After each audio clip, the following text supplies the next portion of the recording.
రేవంత్ రెడ్డి గారు అసలు తెలంగాణ తల్లి విగ్రహమే ఎక్కడ పెట్టలేదు అధికారికంగా అని మాట్లాడినారు నిన్న. మన సంగారెడ్డి జిల్లాలో పెట్టాం కదా బైసాబ్. ఇగో జూన్ 2, 2015 మన సంగారెడ్డి కలెక్టరేట్లో ఆ రోజు రాహుల్ బొజ్జా కలెక్టర్, ప్రస్తుతం ఇరిగేషన్ ప్రిన్సిపల్ సెక్రటరీగా ఉన్న రాహుల్ బొజ్జా గారు ఆ రోజు మన జిల్లా కలెక్టర్. మన సంగారెడ్డి కలెక్టరేట్లో తెలంగాణ తల్లి విగ్రహాన్ని అధికారికంగా పెట్టాం ఆ రోజు జూన్ 2, 2015 సంవత్సరం. అందులో మదన్ రెడ్డి గారు ఎమ్మెల్యే గారు ఉన్నారు, అప్పటి ఎమ్మెల్యే గారు, చింత ప్రభాకర్ ఎమ్మెల్యే గారు ఉన్నారు, బాబు మోహన్ ఎమ్మెల్యే గారు ఉన్నారు ఆ రోజు ఫోటోలో. ఇది అధికారికంగా రాష్ట్ర ప్రభుత్వం తరఫున ఆ రోజు రాష్ట్ర ఆవిర్భావ దినోత్సవ సందర్భంగా ఆ రోజు తెలంగాణ తల్లి విగ్రహాన్ని సంగారెడ్డి కలెక్టరేట్లో పెట్టాం కదా. అంటే ఇప్పుడు ఈ విగ్రహాలు తొలగిస్తావాను?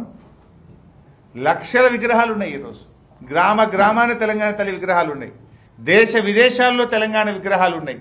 అంటే ఇవన్నీ తొలగిస్తావా రేవంత్ రెడ్డి గారు? ఆ రోజు ఇది ఇనాగ్రేషన్ ఫోటో. అమరవీరుల స్తూపం కూడా పెట్టినాం మన కలెక్టరేట్లో, అమరుల స్తూపం పెట్టినాం, తెలంగాణ తల్లిని ఆవిష్కరించినాం. ఈవెన్ కేసీఆర్ గారు కూడా జూన్ 22, 2023 నాడు మన అమరుల స్మారక చిహ్నం ప్రారంభం చేసిన రోజు కూడా తెలంగాణ తల్లి కాంస్య విగ్రహాన్ని, దగదగలాడే తెలంగాణ తల్లి కాంస్య విగ్రహాన్ని సెక్రటరియట్ ఎదురుగా అమరుల స్మారక చిహ్నంలో కూడా పెట్టడం జరిగింది.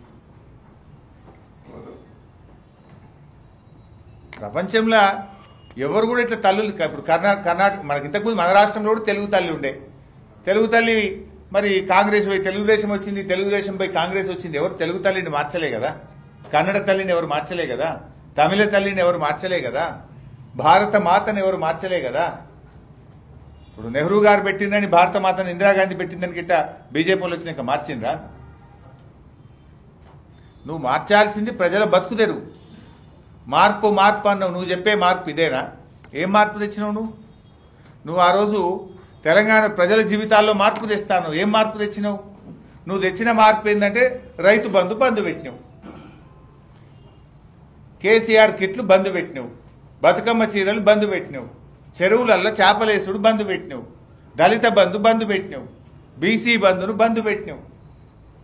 నువ్వు తెచ్చిన మార్పు ఏంటంటే విద్యార్థులు రెసిడెన్షియల్ గురుకుల పాఠశాలల్లో వేల సంఖ్యలో దవాఖాన పాలు, 49 మంది పిల్లలు చనిపోవడం, ఇది నువ్వు తెచ్చిన మార్పు.